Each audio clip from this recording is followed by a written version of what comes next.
Soha channel. Welcome to Soha channel.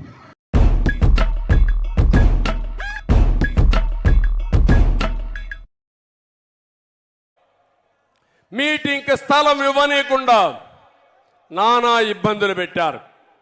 ఆ రోజు కూడా ఎక్కడికక్కడ ప్రజలైతే పెద్ద ఎత్తున వాహనాలు వేసుకుని సొంత వాహనాలతో ట్రాక్టర్లతో 2 రోజులకు 3 రోజులకు మునిపే ఆ వెన్యూకి చేరారు. ఈరోజు ఇక్కడ మీటింగ్ పెట్టాం. కేంద్రం ట్రైన్స్ కావాలంటే ఇచ్చారు, రాష్ట్రం మాత్రం ఆర్టీసీ బస్సు ఒకటి ఇవ్వాల. ఏం తమ్ముళ్ళు, 5 కోట్ల ప్రజలు ఆలోచించుకోవాలి. నీ మీటింగ్ పెడితే ప్రైవేటు బస్సులు ఆర్టీసీ బస్సులు ఇష్టానుసారంగా వాడతారు.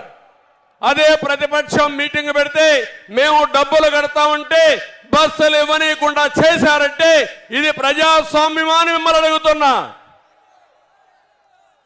కడాన ఆటోలు వస్తా ఉంటే ఆటోలు కూడా రాకూడదని అడ్డం పడ్డారు. ప్రైవేటు బస్సులు ఇస్తా ఉంటే దానికి కూడా అడ్డం పడ్డారు. కానీ సంకల్పం ఉంది.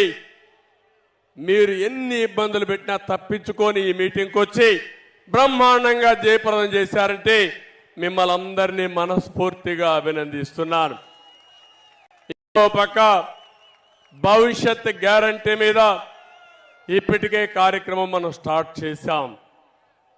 ఈ భవిష్యత్ గ్యారంటీ ఒక పక్క తీసుకుపోతూనే ఉమ్మడి ఎలక్షన్ మేనిఫెస్టో కూడా తొందరలోనే తయారు చేసి ఇంకొక 1-2 మీటింగులు పెట్టాలనుకుంటున్నాం. నేను, పవన్ కళ్యాణ్ గారు, అందరు నాయకులు కలిసి ఒకటి అమరావతిలో, ఒకటి తిరుపతిలో పెట్టి ఆ 2 మీటింగులు, ఒక మీటింగులో ఉమ్మడి ఎలక్షన్ మేనిఫెస్టో కూడా అనౌన్స్ చేస్తామని చెప్పి కూడా నేను మీకు తెలియజేస్తున్నా. ఇప్పటికే మహాశక్తి కార్యక్రమానికి శ్రీకారం చుట్టాం. ప్రతి ఒక్క ఆడబిడ్డకి 1500 రూపాయలు నెలకు ఇవ్వడానికి 18 సంవత్సరాల వయసు వచ్చిన వాళ్ళందరికీ ఇస్తున్నాం. ఇంకో పక్క చదువుకునే పిల్లలందరికీ తల్లికి వందనం కింద 15,000 రూపాయలు ఇస్తాం. ఒకప్పుడు దీపం పెట్టాం, మళ్ళీ 3 సిలిండర్లు ఇవ్వాలని చెప్పి నిర్ణయించాం. ఉచితంగా 3 సిలిండర్లు ఇస్తాం.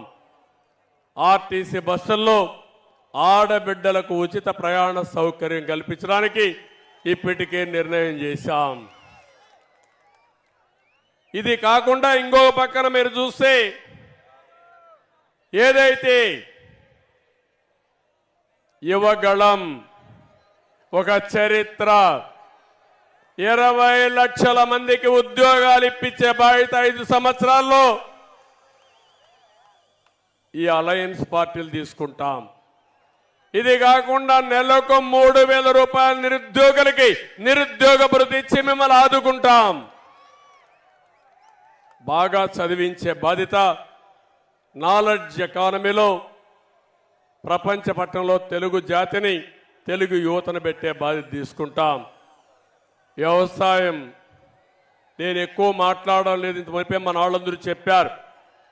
వ్యవసాయం సర్వనాశనమైంది. రైతాంగం చితికిపోయారు. ఆత్మహత్యల్లో నెంబర్ 1 ఉన్నాం, అప్పుల్లో నెంబర్ 1 ఉన్నాం. మళ్ళీ రైతు రాజ్యం వస్తుంది. రైతును ఆదుకునే బాధ్యత తెలుగుదేశం పార్టీ తీసుకుంటాం. ప్రతి ఒక్క రైతుకి 20,000 రూపాయలు సంవత్సరానికి ఆర్థిక సహాయం చేసే బాధ్యత అన్నదాత కార్యక్రమం చేస్తామని చెప్పి కూడా నేను మీకు తెలియజేస్తున్నాను. Soha channel. Thank you for watching Soha channel.